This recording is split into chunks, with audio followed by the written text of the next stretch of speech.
social media hijacks the same pathways that we have for food and sex. Dopamine. So a lot of people think dopamine is like the chemical which makes you happy, right? It's not.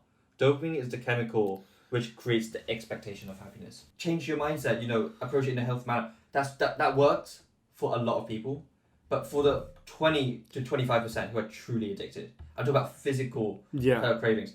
You need to quit it cold turkey for 90 days, and here's why.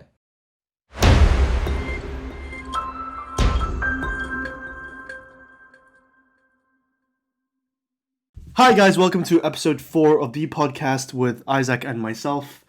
Well, today we're talking about social media, aren't we? Yeah, we are. Okay, so we're going to talk about, how it's influenced us, how it's influenced other people, whether it's good or bad. But first of all, I just need to ask you this, right? Because I remember you telling me this. So you've got a second Instagram, what was it? A second Instagram profile? I have a second Instagram account that, to be honest, I kind of left it for 2 years. What's his name? It's called Aerochrome Vibes. It was David Chung, before it was called David Chung Kawaii.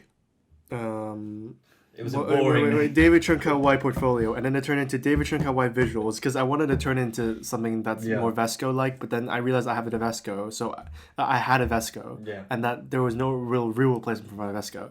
So I had an epiphany maybe 3 days ago.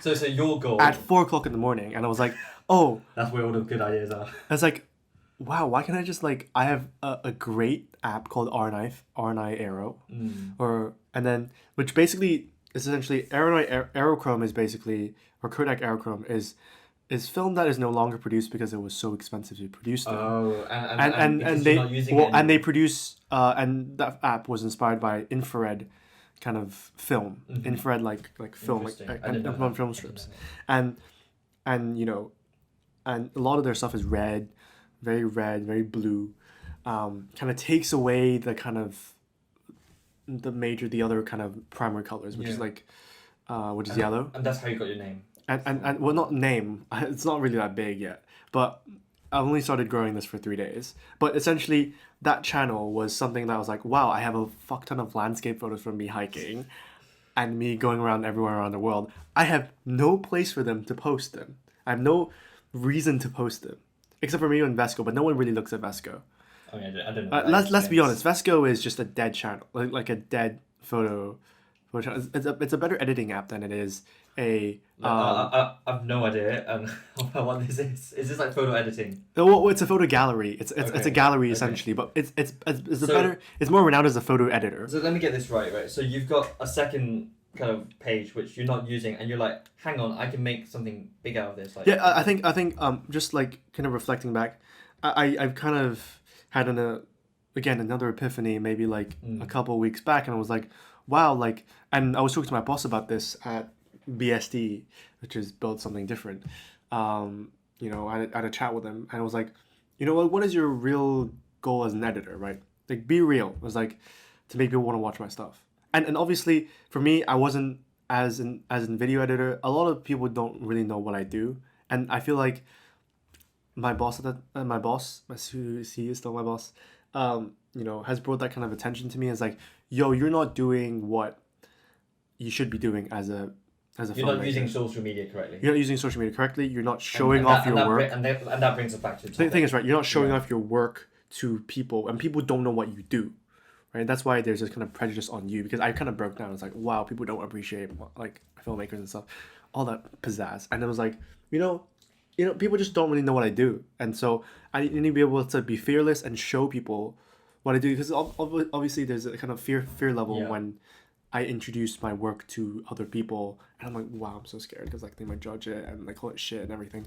And obviously that comes with the territory of being in a creative industry. Can you tell me more about how social media has influenced your perceptions of being in the creative industry? I think social media is the business aspect of art, right? And I think this is horrible, but as artists, we are taught to do whatever we want, create whatever the fuck we want, and just go ahead and make something, make something that's meaningful. What social media has done is that it's put everything into perspective. Well, as an artist, you care about the consumer.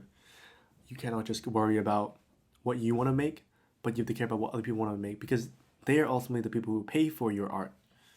Thank you very much. And what social media has done, at least for me, is creating a realization that you have to think about your audience and what they would like.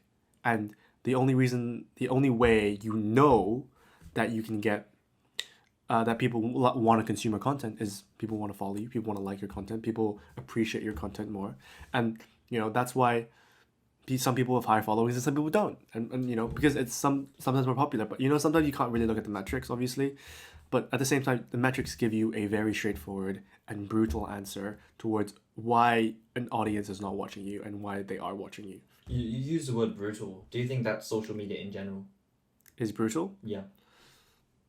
It's realistic. Realistic? It's Really? brutally But realistic. do you think someone's life on Instagram is realistic? No, obviously not. But at the same time, if you're someone who creates art, No, but I was more thinking from a general user's perspective. okay, if you're like a general user who just uses it to, be hang out with my friends, and Hashtag stuff, life. hashtag live kind yeah. of thing, then it's different. Mm. Like then you're literally just arbitrarily trying to show off your life.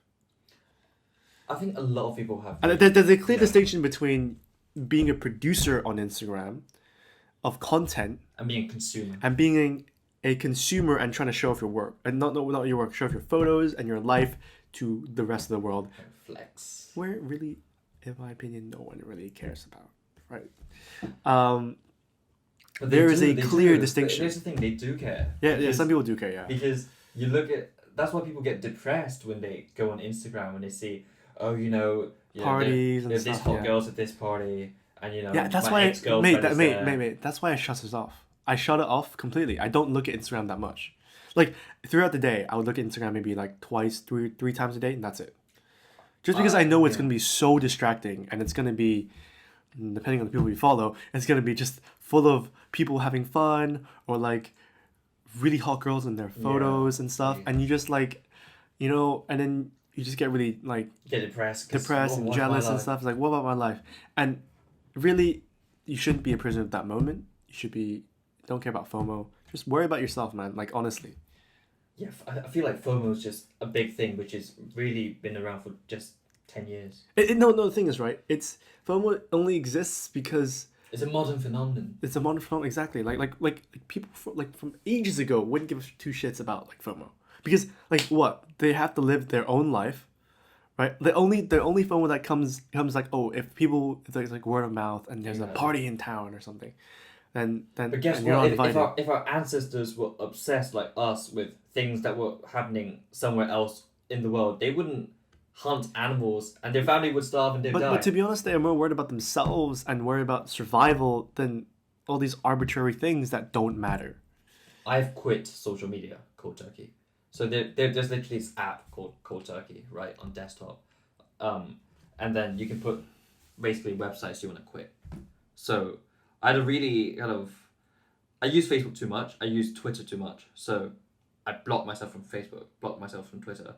And I don't have the app for Instagram on my phone. Yeah, that's why some like business people who aren't really in that kind of social media game really just quit it because it's just No, I quit it completely. like their thing is like it ruins their experience of living in life the best they can and living in the moment. I think Because- there are two ways to approach social media, as you've said. So as a producer, when you're trying to highlight your content, I think that's a healthy way to use social media. But as a consumer, I think that shit is worse than the devil. I'll cut it out completely because I know you have a slightly different opinion to me. I know. Okay, no. I agree with you about the whole consumer aspect of it. But just because it's so addicting. Yeah.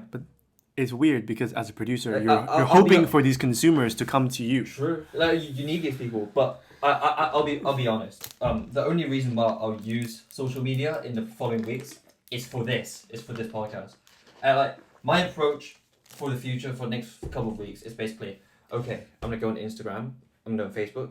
I'm gonna publicize this shit, and then I'm logging off. I'm not liking anyone else's photos and stuff. I'll only respond to comments related. My to thing the is like podcast. as someone who's in the in the bit in kind of content creation and stuff, like being on Instagram doesn't just mean posting everything. You have to like be a community. So what Instagram is trying to foster as an application is a community of like-minded people. And essentially this is true and this works as a marketing strategy. You sound like a publicist for Instagram. I'm not a publicist for Instagram, but I'm just saying like how it works. Yeah, Listening to Gary Vaynerchuk or like other people who like about like the CEO of Instagram about how like what their objective as and how their algorithm works. It's like they want to create a community of like fostering like a community, right? So like following other people and then liking other posts, commenting on other posts. And you know, you might get a response back and be like, people check out your work as well. And that's really the culture that they want to build, right? That was Instagram's intention from the very beginning, from the get go. I feel like there's a but. But I know, there's always a but. You know, you see butts on Instagram, and that's not really what I mean. It could be art, but you know, it could be something different. And I feel like, you know, somewhat, you know, depending on the people you follow, it can become really toxic. It can be really toxic. Twitter as well. Yeah, exactly. Like, have you seen all the flame wars on Twitter? People getting angry. Yeah. And like attacking each other. And here's the thing, right? People won't chat so much shit if they were in real life. Do you think some troll? No, but by the way, I will mention this, right? Think about Instagram as like a highlight reel of people's life, right? Really, you're looking at everyone's highlight reel and you're saying, "Oh, I want to be in Croatia. I want to be in Portugal. I want to be in South America at the same time. I want to be in this party, that party, this party." Like literally, you can't be in the same spot every single time. You cannot physically cannot do that.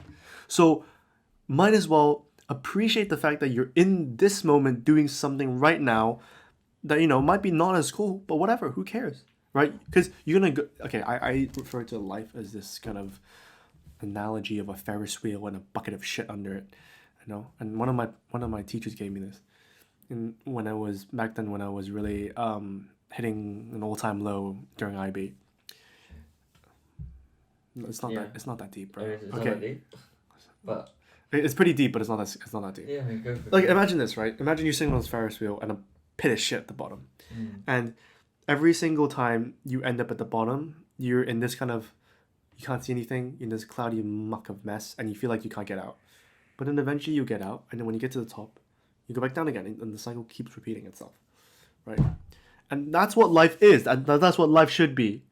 By using social media sometimes and following people that, let's be honest, are super toxic, and doing stuff and having these behaviors towards Instagram that's super toxic, and not understanding the true value of Instagram as a community rather than Instagram as a way of showing off life, which it shouldn't be, you kind of make the process of going back to the shithole way faster.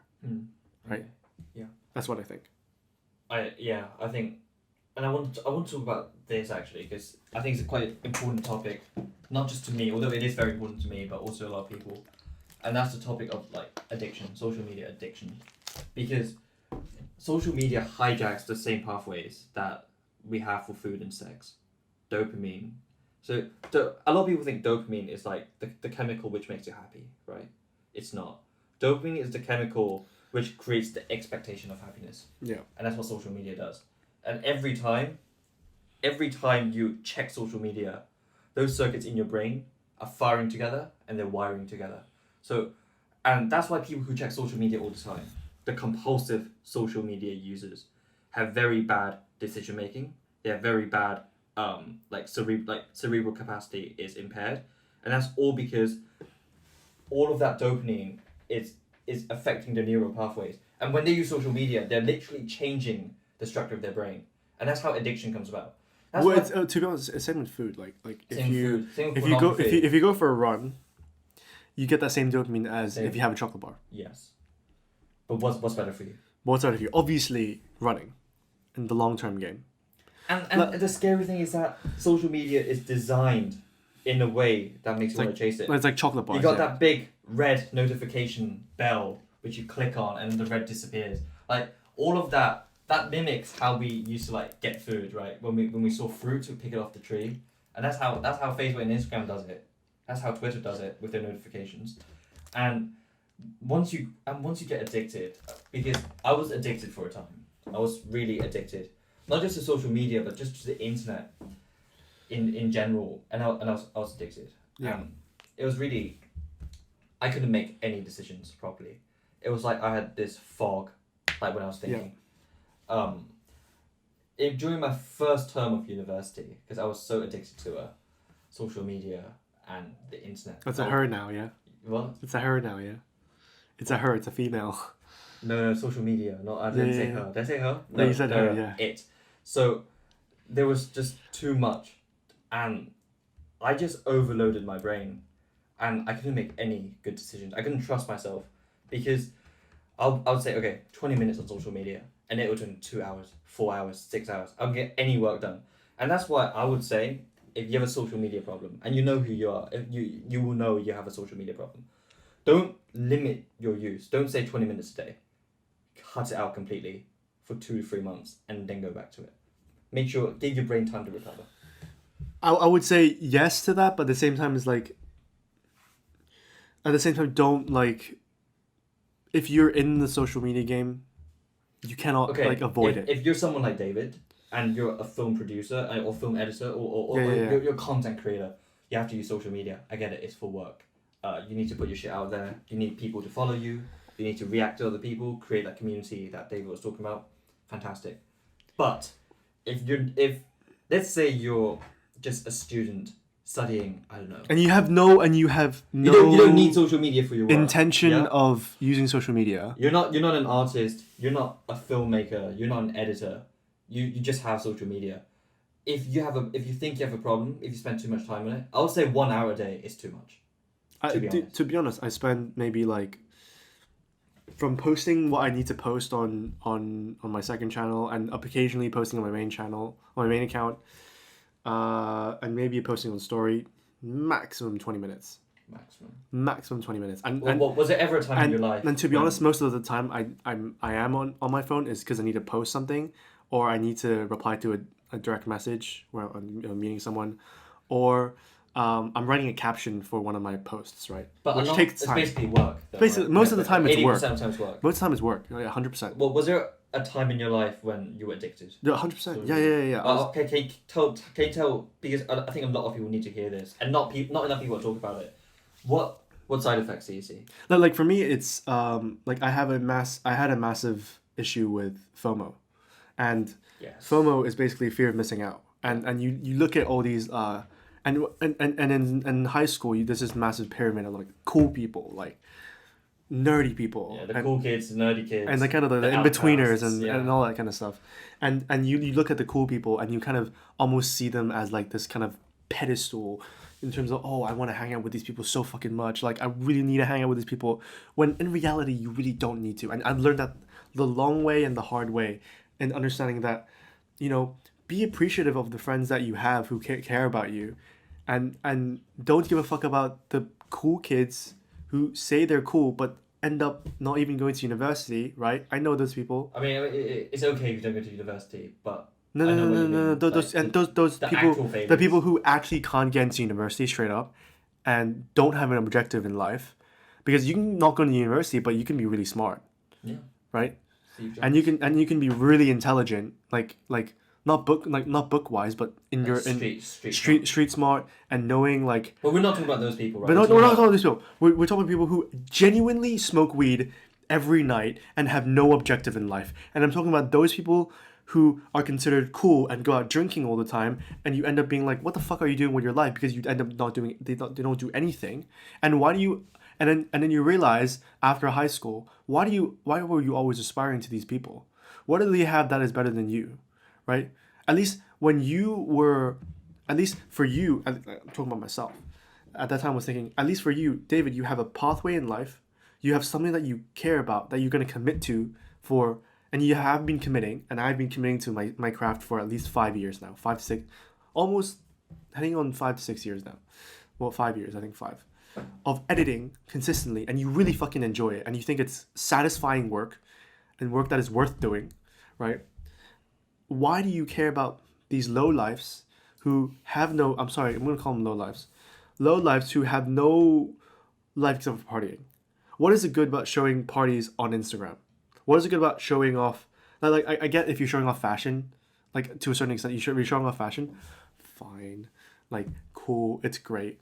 Whatever, if you have an initiative and whatever, cool, all that stuff. But if you're just showing ass on Instagram, I just feel like that's a little bit like. I mean, if it's for work purposes, fine. If you're just showing off just because like you can, I feel like that's okay too, but take it with a grain of salt if you're a consumer. Yeah, absolutely. I feel like the best way to deal with Because all those this people shit- just want attention. exactly Don't give Or- them it. And if you want and to you, buy and you become a and person who you wants to get you attention. you have control. You have control over how you act. Like in a street fight, for example, you have control over whether or not to react to someone interrogating you or calling you a retard, a stupid idiot, or whatever. You have control over your own emotions and your own actions, right? If you let those emotions seep into you, similar to how Instagram does it, similar to how Facebook and how social media does it, they will have control over you. And it's all about taking control of your own power and taking control of yourself, being like, wow, this guy's, like attention seeking. Okay, whatever, it's fine. Or like, take it with a grain of salt, be like, oh yeah, cool, that was fun, but I'm doing something even better. Or I'm doing something with my life. And I feel like, and understanding that you're doing this, fine, that's so cool. What's your advice to people who are genuinely addicted? Like, they genuinely have a problem. Like understand that you need to take back control over your life, and that yes, looking at other people can be fine. For example, like the worst kind of addiction is if you look at someone else and you're like, oh my god, he's on an amazing film set for Netflix, I'm so fucking jealous, wow. Instead of doing that, instead of spending, and this is what I learned, instead of spending those 5 minutes looking at those people who are like, oh my god, he's on a great Netflix show, he's like, oh my god, he's an actor, he's actually made it, like fuck, he's my friend too, like shit. Like instead of doing that, actually go and do it and try to get yourself there. Get after that. Don't push people, and those people who are like keyboard warriors, right? Keyboard warriors who are just like, oh, I fucking hate you so much, blah, blah, blah. And they have understand I pity those people. Like they're a bunch of, like, you're in a really bad place in your life. That's how I think of it, right? Like understand that, appreciate what you're doing, and obviously appreciate what other people are doing as well, right? Understand that everyone is trying to progress in life. And there's no point in pushing people down when you can push yourself up. And in accordance to that theme, and there's actually a challenge to the viewers who might be looking at this. If you have a social media problem, and I'm doing this as well, go cold turkey for 90 days. And that's a challenge for everyone who has a problem with social media. 90 days, zero usage. Facebook. Unless it's work. Unless it's work. Unless it's work. But if it's not work, unless it's work, or like you have to reply to the messages. And let's face it, like unless you're like David and you're a film student and you have to showcase your work, you don't need Instagram. You don't need it. Like you use it, but you don't need it. Yeah, like for example, or like you don't have to use it. Like okay, you don't have to be a film. Like okay, that's original. Like for example, if you like photography and you like to show your work to the rest to other people. Okay, you get what I mean though. Media people. Yeah, people who create content. No, but well, media people can be doctors and lawyers and stuff. Just saying. Yeah, no, I know. Like it's not just limit. Yeah, it's not doctors just have limit. YouTube channels and stuff. Yes. Yeah. But what I am saying, or like doctors who want to like give out notices on Instagram, which is cool as well. But if you're just using it and you're a passive recipient and you have a problem with it. Okay. I disagree with Isaac with the whole cold turkey thing, just because I think it's gonna change you. At the same time, it's not gonna fix what's already there. I think my thing is like you should, in a way, think of it as like change your perception on it instead of just saying, I'm just gonna go cold turkey. Like change your mindset. That's my important thing. Don't be like, I'm going on Instagram just to be jealous of other people, because that's toxic, right? Go on Instagram, take everything with a grain of salt, and understand that you're living. You have to do what you like you're doing something that's great, and they're doing something that's great too. And understand that it's they're showing off what they're doing. You can show off what you're doing. It's fine. Just take it with the fact that what they're doing is not better than what you're doing, and vice versa. So I guess here's my response to what you said. I agree with you 100% on changing perceptions. Like I think it's a mindset issue rather than I think I think a mindset change is super important. I completely agree with you. But here's what cold turkey isn't for everyone, right? And here's where and let me try to explain this because I think this is quite important. I'm talking about people who actually have an addiction, a physical craving for social media. To constantly be like, oh my, you got my phone. And then you might say, okay, well, change your mindset. Approach it in a healthy manner. That works for a lot of people, but for the 20 to 25% who are truly addicted, I'm talking about physical cravings. You need to quit it cold turkey for 90 days, and here's why.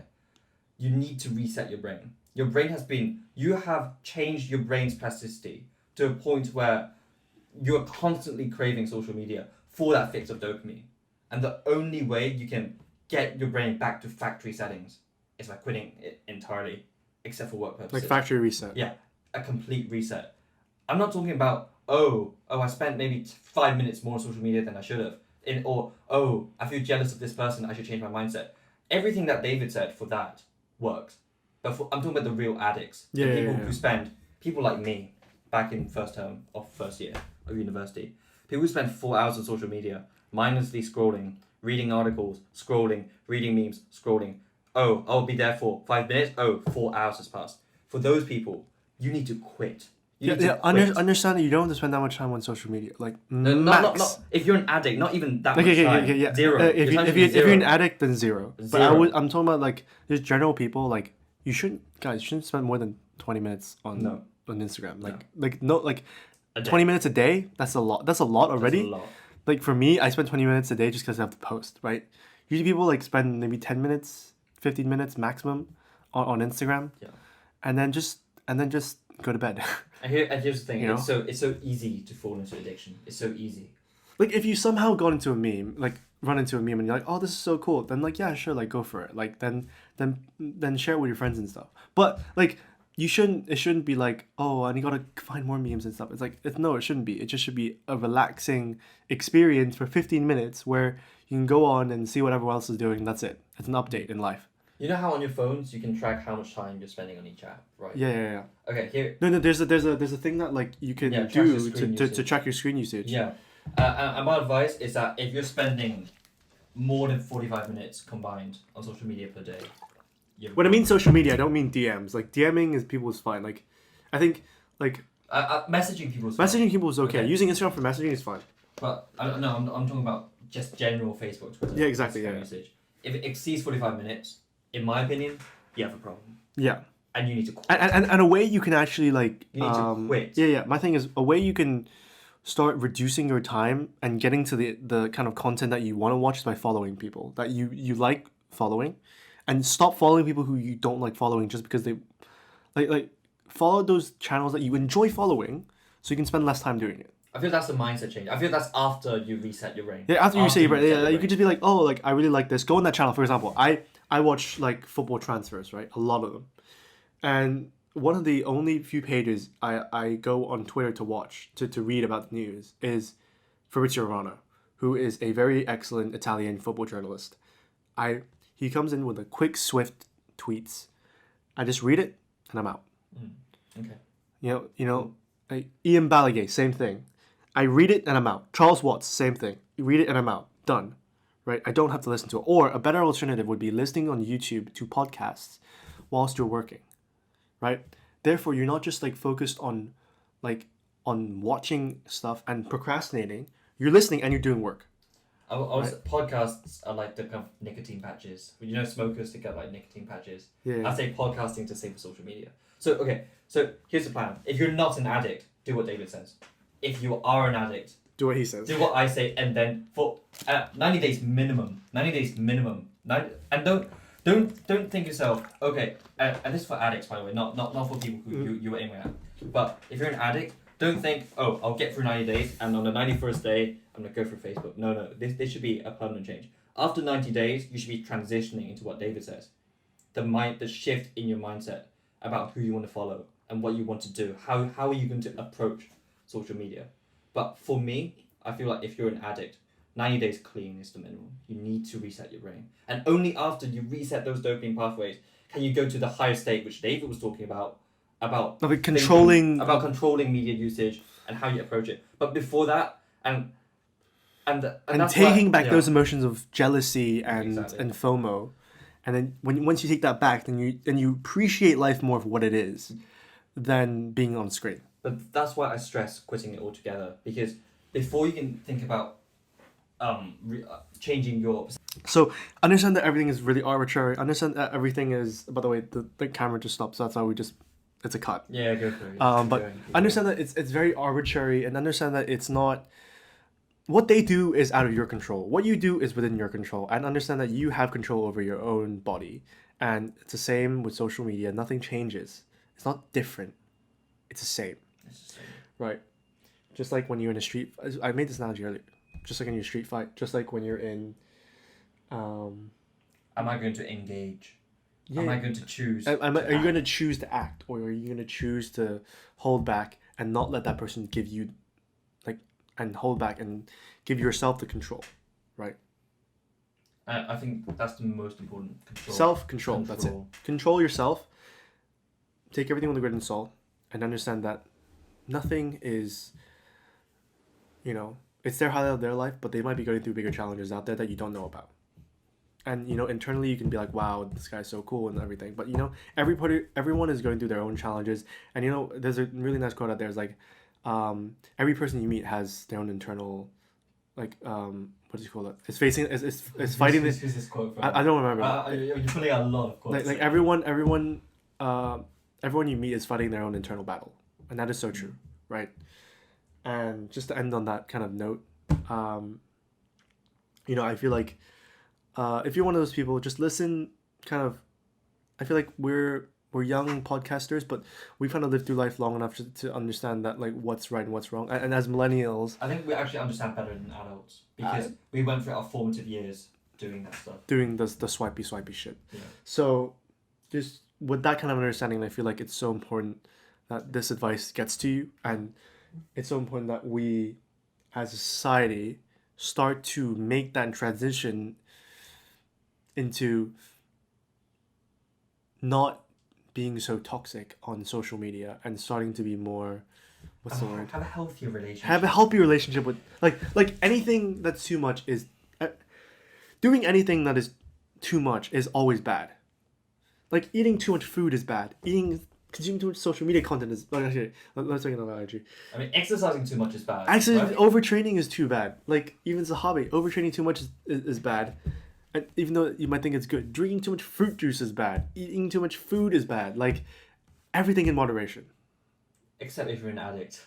I feel like I have to stress. But make sure everything in moderation. Once you have everything, it's a balance. It's yin and yang. Yeah. Everything needs to be a balance in life. You cannot just, you cannot work 100 hours. You cannot work, but you also cannot exercise 100 hours, and you also cannot do stuff 100 hours for 100 hours. I can't go on social media 6 hours a day. That's not the way to live. Exactly. That's not the So way to everything in balance. Yeah. You can't eat cheese every single day. You can't.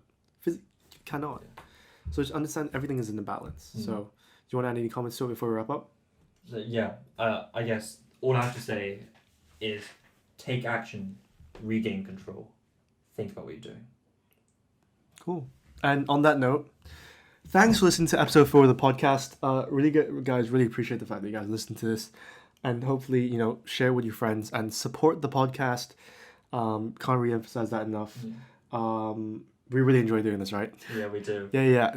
But if you are a social media addict, please don't need to share it on Facebook. Just delete Facebook. That's all you need to do. But if you're not an addict, please share. Yeah. And you can listen to this when you're walking around your house, or when you're doing work and stuff. It's super nice, and that's my social media going off. Exactly. I mean, if you like the stuff we do, or if you think, hang on, I actually don't like it, but I like what they're trying to do. A little goes a long way, because I think you were the one who told me that your first 100 subscribers or first 100 followers is the hardest, right? Yeah, 100%. Yeah. So the way that we can grow as podcasters is for you to support us straight off the bat. Like the first 100 people who support us are laying the groundwork for the next 200 or the next 1,000. 100%. So if you guys like this podcast, give it a like, subscribe, and share it with your friends, and watch it and we'll make clips of this as well. We're going to be opening a new Instagram page, and we're also going to be putting little small clips on IGTV and also little photos on our Instagram page, just to keep you guys updated on what we're doing on Instagram. Don't be so addicted, but if you have the time to listen to it, and maybe you'll find something valuable out of it. But anyways, on that note, peace.